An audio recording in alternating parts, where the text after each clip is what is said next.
Other amendments? Mr. Chairman, I have an amendment at the desk.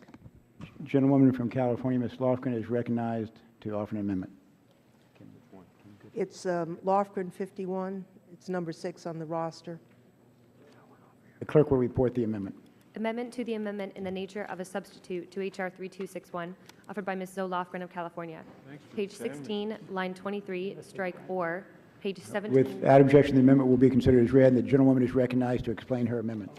Mr. Chairman, the amendment makes clear that operators of domain name servers do not have an obligation to block a foreign website if it would impair the security integrity of the domain name system or their systems or networks. It makes network and DNS security and integrity an explicit defense for a service provider against legal action by the Attorney General to enforce any obligation. Now, I think this is entirely consistent with the existing savings clause in your manager's amendment for network and DNS security and integrity. It simply ensures that the issue is fully considered by the courts at all stages of the new legal proceedings created by the bill. The amendment also prevents a court from assuming that there must be some way for a service provider to block a foreign website based upon the requirement in Section 102C1A. If there is no way for the service provider to block a website without impairing network security and integrity, then it should have no obligation to do so. And I think the amendment makes that very clear. Now, the amendment makes explicit, as I said, the savings clause. And without the amendment, I think a court is likely to read this bill and assume that Congress must have intended that there must be some way for a service provider to block a foreign website. I do not believe that this is a safe assumption. We have had a lot of discussion here this afternoon, and I suspect we are going to have a lot more discussion about the technical issues that face us. While it is true that we have had no hearings and no testimony on the technical issues, we are not without some access to information on the subject. As I mentioned, and I would like to ask unanimous consent that we place into the record my letter to Dr. Leonard Napolitano and his response to me on the issue of cybersecurity. And Without objection. I simply asked, Dr. Napolitano is chair of the lab. It does both classified and unclassified research in cyber. Clearly, he doesn't want to insert himself into the policy discussion, nor did I ask him to do that. I merely asked that he provide his technical and expert advice to me and to the rest of the committee on how whether this would work, number one, and whether it would impair cybersecurity. And as you will see by the letter, he indicates first that it will not work, and second, that it would impair national security and cybersecurity. We've also received information, as I've referenced before, from Mr. Stuart Baker, the former Assistant Secretary of the Department of Homeland Security and the former General Counsel of the National Security Agency, who has said that domain name servers might have no ability to block a website without impairing key internet security measures. And I would like to ask unanimous consent to place in the record the article by Mr. Baker, as well as his article that was published subsequent to the manager's amendment, pointing out that the manager's amendment continues to endanger national security. Without objection. If that is the case, if these experts are correct, a service provider should not be held to any obligation under Section 102. I believe that the manager's amendment recognizes this fact by placing it in the savings clause, but the amendment that I'm offering ensures that the commitment to protecting network and DNS security is given proper consideration by the courts who will be applying the new law. Now, I had suggested, and I appreciate that the chairman had allowed Mr. Issa to offer his amendment. Had his amendment been adopted by the committee, this amendment would not be necessary. I would say further that it really isn't an optimal situation to have dozens of district courts deciding what the cybersecurity policy of the United States is based on individual litigation. That is actually something that should be established by the executive branch with ample input from the legislative branch, most specifically committees that have not been consulted on this legislation, namely the Intelligence Committee, the Armed Services Committee, and the Homeland Security Committee.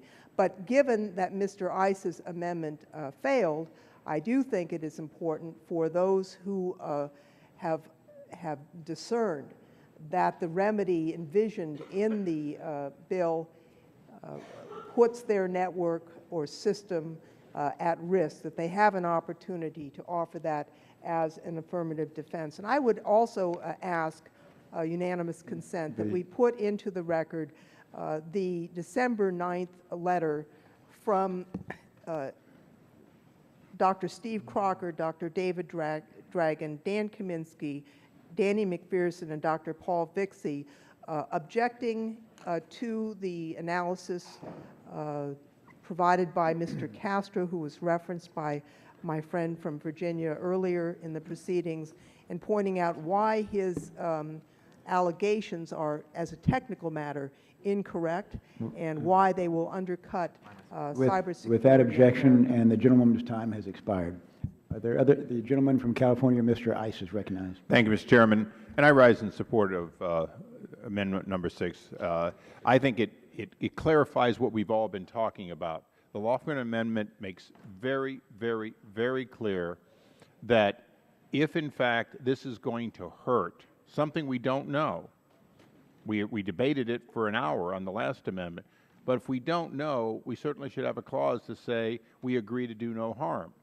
And, Mr. Chairman, I know that that you had said that you were prepared to accept some amendments. Are you prepared to accept this one, Mr. Chairman? Mr. Chairman, you said you were prepared to accept some amendments. My question would be, since this one only takes effect if, in fact, we would harm the Internet by enacting that portion, are you prepared to accept this amendment? I am not prepared to accept the amendment. Then what amendment could you possibly be prepared to accept? Well, Would the gentleman yield? Actually, we are Not yet. getting to a few shortly. Well, Okay, well, I'll try to... I hope we get there shortly. But, well, I doubt it, but I will tell you that I find it hard to believe that any of us, not just the 12 who voted for last amendment, but any of us... Would the gentleman Would the yield for gentleman 1 yield? minute? Yes, I would yield to the chairman. The gentleman from Utah has an amendment coming up shortly that I intend to accept. And so therefore, the gentleman... Well, I suspect he'll tweet a happy thought on that one. Well, reclaiming my time, I would appeal, and I'll yield in a moment, but I'd appeal to everyone, if we cannot put provisions in this law that say, please bear in mind, if it will do harm, don't do it, then what can we put in the way of protection? That's all Ms. Lofgren's amendment does. It is so narrow and so non-controversial that I believe the gentleman from California, Mr. Berman, would like to support it. Is that what you're seeking time for? I'd yield to the gentleman. Don't disappoint me. Well, depends on what your expectations are. A yes would be good. But is it an expectation or a hope? Hope and change is all I'm asking for. But this is an interesting illustration of all the discussion, and I think sincere discussion about dangers, security dangers. The manager's amendment said, perhaps one could have read this as saying the Attorney General or a party in a private right of action could require something that would harm the security of the Internet. And the manager's amendment shifts this to a court. But here's an amendment that... Well, but reclaiming my time, you know, if you're a plaintiff's trial lawyer and you're looking for money damage, you say, look, the law was very specific. It required this to be done. But that's my point, is this is written so the defendant, not the 100 people at some national laboratory or engine, the defendant claims the magic words that if I took an action, it would impair the security or integrity of the domain system. Right, and this doesn't sound like it gives it to the court to determine whether that's a legitimate. Well, reclaiming my Gentleman time, yield to reclaiming, simple assertion reclaiming by the my defendant. time. Would the gentleman, I would Gentleman yield from to the gentlelady gentleman from from California, Mr. California. Issa has the time. I'd yield to the gentlelady from California. I would note that although I'm sure sincerely offered, that is not a correct statement of the amendment, because this goes to the system operator, not to the infringer, that has an opportunity to offer this defense. And that, I strongly preferred Mr. Issa's amendment, because I thought it actually puts the onus for network security where it would belong, which is not dozens of district courts, but the United States government that has responsibility for cybersecurity. That amendment having failed, I do think that the system operator should have the opportunity to provide this affirmative defense, and it is not the infringers. And I thank the gentleman for yielding so that I can clarify. Thank you. And reclaiming my time, I understand that many people want to consider potentially Google, Yahoo, Bing, and a host of other companies, Facebook, as infringers. But I don't think it's helpful to say that just because an entity is asserting a claim of danger to the Internet, of failure, that denial of service can and has caused Internet operators for years, that somehow this is the old expression, the pot calling the kettle black. The fact is, this is about a legitimate right to defend, to say, I would do this, but in the case of this particular case, here is a harm offset. Please tell me what I can do in the alternative. And I would only say, in closing, that that is a nature of a demand we're making on an entity that is not, in fact, an infringer. The entity we're coming to is somebody who we say is in some way facilitating an infringer, and they should be treated much more balanced, as much more like the witness to a crime than, in fact, a criminal. And I think that's one of the key points, is we are asking for cooperation and help with people who are not the criminals, but are, in fact, witnesses to the crime. The gentleman's time has expired. I inadvertently recognized the gentleman from California out of order a minute ago. Would like to go back and recognize the gentleman from Virginia, Mr. Goodlatte. Thank you, Mr. Chairman. The gentlewoman's amendment creates an overly broad requirement for a service provider to consider first the effect on a foreign network or site operated by the foreign rogue website. Provision designed to tie the hands of service providers and diminish the effectiveness of this provision in the bill. The manager's amendment, as was noted by the gentleman from California, Mr. Berman, includes a strong provision to ensure that court orders are not granted if they would affect the integrity of the domain system or would require service providers to modify their network, software, or facilities. This amendment diminishes the overall effect of the provision, and therefore I oppose the amendment.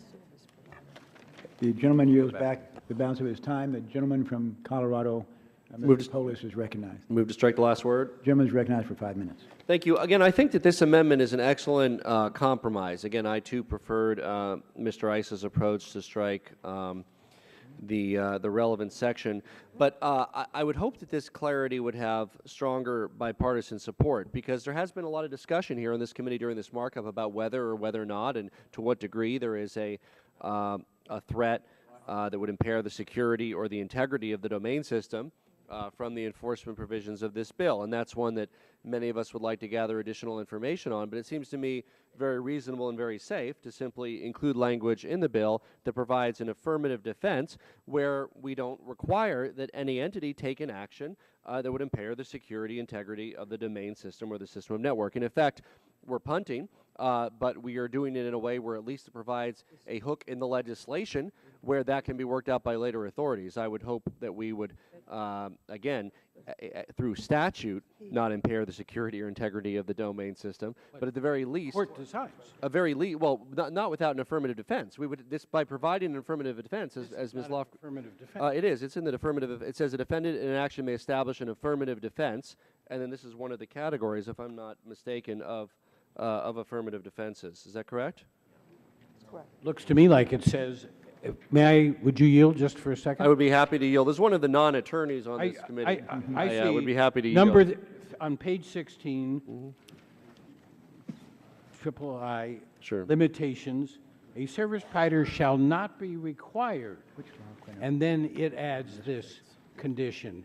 It doesn't look to me like that's an affirmative defense. It looks like that says if the service provider concludes, and who knows whether, what that process is, he may conclude that something that's in his interest would impair their security. It's not something, an affirmative defense that goes to a court. I thought we were referring to yield. court orders here. I'll yield to the gentlelady from California. If you take a look at page 16 and 17 of the manager's amendment, this is a remedy provided to the service provider. It's not the infringer. And it basically would provide that the savings clause, it says the same thing, would be permitted to be offered as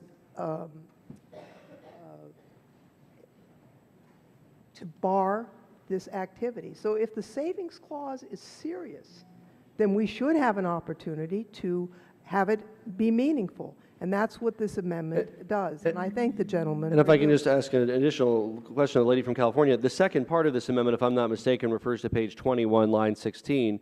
That is the section that establishes affirmative defenses, and I believe it does add a category of affirmative defense that the defendant does not have the ability to comply without impairing the security integrity of the domain name system. That is correct, and we'll give you an honorary law degree. And I yield. I thank the gentlelady. So again, with response to the gentleman from California, again, it would allow an argument to be made. I would like to do this, but this would have severe damaging repercussions on the security of the internet, and therefore that's something that the court should take into account. I think very reasonably, again, if this section is going to be in there, I don't want to impugn everybody's motives. I think everybody on the committee believes that we do not want to impair the security or integrity of the domain system. I mean, I don't think that's anybody's intention to do that. I think there's a greater comfort with that if it appears in both areas of the law. We mentioned page 17 and then page 21, which provides an affirmative defense. I'll yield to the gentleman from California. I see what the part of the amendment dealing with page 21, line 16. Yes. Off the top of my head, looks like it may create that defense. But the previous provision is limitations. A service provider concludes that it does this, and they then don't have to do the what the court has ordered. And what is being sought. So a little time, perhaps putting off this amendment, maybe. I mean, we got to be real careful here. Would the gentleman yield? I'll be happy to further yield to the Because I think that's incorrect. This is what the court will be deciding. It's not what the provider will be deciding. Read the section. I did read the section, and I wrote the amendment. Yeah. And the section talks about limitations. A service provider shall not be required under this section. That's the key limit. Well, it's always. And then you add number 6 to take any action under this section that would impair the. Does he have to prove that? Does he have the burden of proving that under the first part of this section? Reclaiming my time, I mean, it seems to me that this is all subject to a court. I mean, I think that's the point of the limitations. It would be my understanding. If they were all self-interpreted, then this whole bill would be meaningless because they could all argue that they fit under one of them. And how does it change? The gentleman's time has expired. Are there other members who wish to be heard on the amendment? If not, the question is on the Lofgren amendment. All in favor say aye. Aye. Opposed, no. No. In the opinion of the chair, the no. I'd like a recorded vote, please. Recorded vote has been requested, and the clerk will call the roll. Mr. Smith? No. Mr. Smith votes no. Mr. Sensenbrenner? Mr. Coble? Mr. Gallagly? Mr. Goodlatte?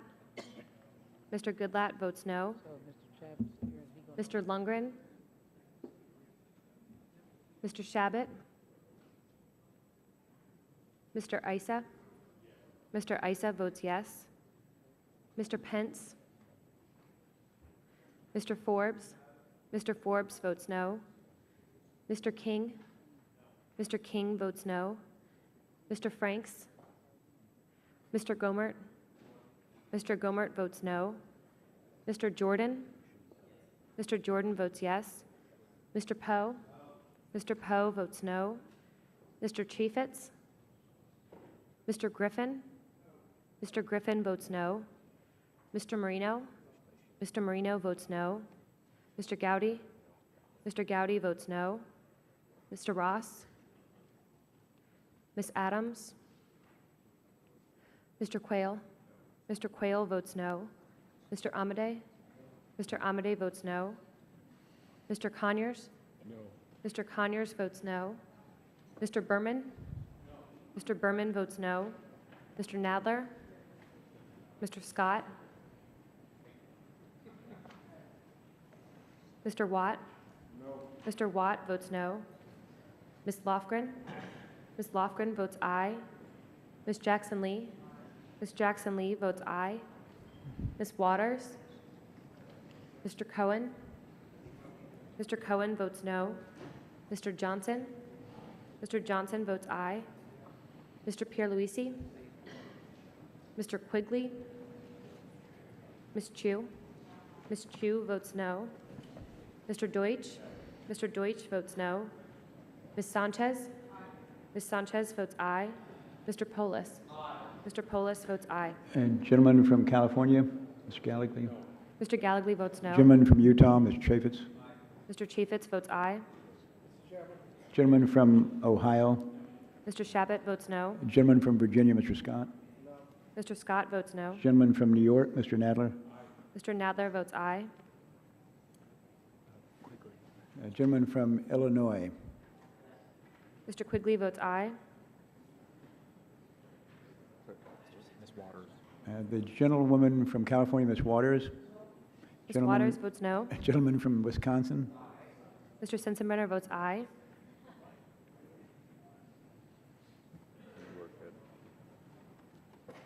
Any other members? Clerk will report.